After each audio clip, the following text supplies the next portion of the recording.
10살 딸아이가 자기에게 좀 맞추라고 합니다. 교육을 시켜야 하는 엄마로서 어린아이에게 얘하고 맞추는 것이 맞는 건지 헷갈리고 어떻게 맞춰야 하는지도 잘 모르겠습니다. 스님 좋은 말씀 부탁드립니다. 애가 어디 가서 그런 말을 배워왔을까? 제가, 스님 제가 법문을 요즘 들었나? 자기가 자꾸 그런 소리를 하나? 이제 제 신랑에게 이제 요즘 맞추며 살겠다고 아침마다 기도를 하는데요. 그걸 들은 것 같아요, 아이가. 아빠한테만 그래서 맞추지 말고 자기한테도 좀 맞춰라. 네, 그래서 자기에게 좀 싫은 소리를 하니까 엄마도 좀 나한테 좀 맞춰 이렇게 얘기를 하더라고요. 근데 한 번 이야기하긴 했는데 그 말이 계속 이렇게 마음에 걸리고 괜히 아이 눈치도 보게 되고 그럼 이 아이가 제가 생각할 때 좀 올바르지 않은 길로 말을 하거나 막 이렇게 이건 아닌데 하는 행동들을 할 때 싫은 말을 하면 또 저 아이가 화를 내고 아, 또 그러지 않을까 뭐 이런 생각도 들고 어떻게 내가 아이고, 그 맞춰야 할까. 수준에서 어떻게 애를 낳고 키우나? 음, 애가 그게 무슨 딴 데서 굴러온 것도 아니고 집에 속에서 나와가 저기 핏덩이를 가지고 자기 마음대로 키웠는데 그 자기가 지금 벌써 애가 몇 살이에요? 10살입니다. 10살이면 10년이나 키워놓고 10년이나 그걸 내 지켜보고도 애가 뭐 의하는지를 모른다고. 아니, 스님 10살 때는 애를 오늘 집에 데려와가지고 애를 잘 모르겠다면 이해가 되는데. 음,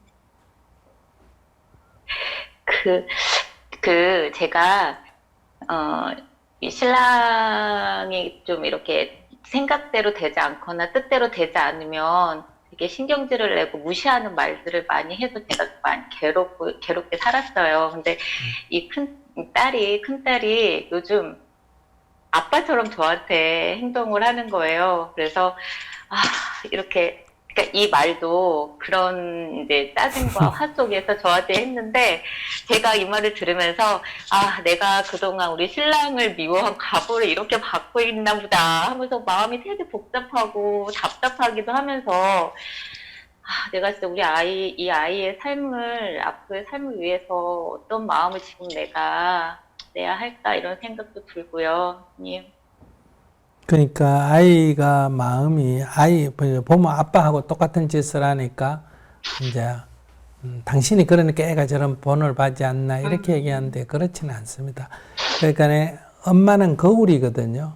그러니까 아빠의 행동에 내가 반응을 하면 그 반응이 아이에게 비춰서 아이의 가르마가 되거든요. 그러니까 내가 볼 때는 아빠 했던 짓을 똑같이 한다. 남편 하는 짓을 똑같이 하네. 이렇게 되는데 그게 아빠에서 아이에게 바로 가는 게 아니라 엄마의 반사돼 가지고 가기 때문에 그래서 자기가 아빠가 남편이 아무리 자기한테 뭐라 그러든 그걸 자기가 그거를 반사를 안 해버리면 그러니까 애한테는 그런 영향을 안 주는 거예요. 내가 예를 들어서 가난한 환경에 자랐다 하더라도 마음이 전혀 뭐 좀 불편할 뿐이지 가난하다는 데 대한 열등의식이 없다, 상처가 없다. 그러면 아이는 그런 집에서 자라도 아무 문제가 없습니다. 그래서 시골에서는 옛날에 다 가난하게 사니까 이 시골 사람들이 자기가 가난하다는 그런 열등의식 같은 거 없거든요. 온 동네가 다 그렇게 사니까.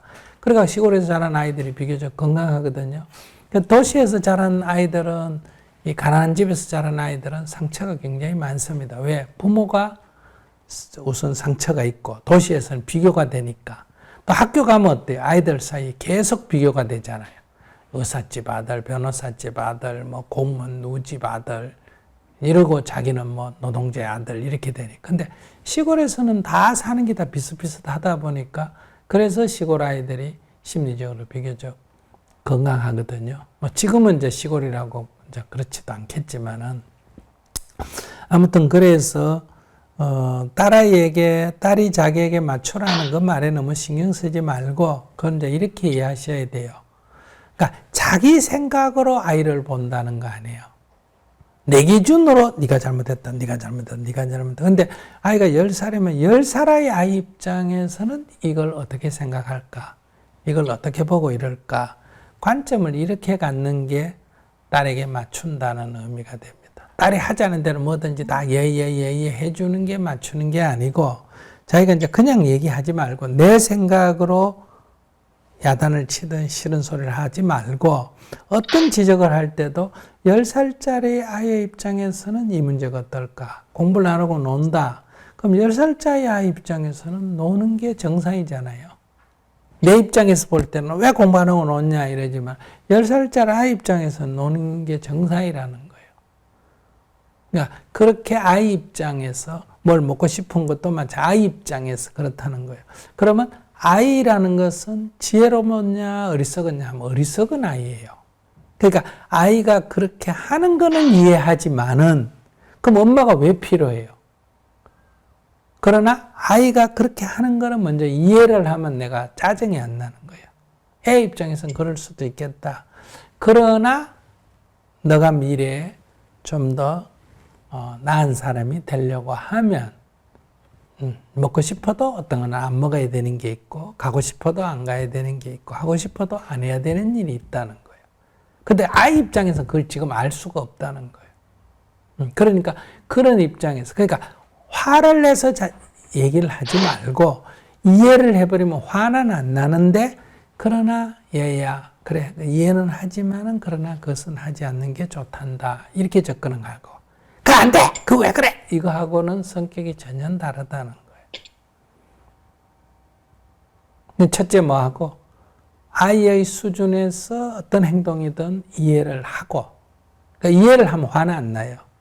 짜증도 안 나고 그러나 그것이 아이의 미래에 바람직하지 않다. 내 수준에서 내가 볼 때 바람직하지 않다 하면 그건 안 된다고 말해줘야 된다는 거예요. 짜증내가 말하는 거하고 이해하고 그러나 그것은 안 된다는 건 성격이 많이 다릅니다. 그런 관점을 가지고 조금 연습해보고 나중에 다시 물어요. 아이고, 잘 알겠습니다. 엄마들이 수준이 저래가지고 어떡해? 엄마 반성 좀 해요. 네, 많이 하겠습니다. 그렇다고 뭐 죄지었다는 거 아니에요. 고생은 하는데 네. 우리가 고생한다고 다 잘하는 건 아니잖아, 그죠? 그러니까 엉뚱한 걸 갖고도 고생할 수도 있기 때문에.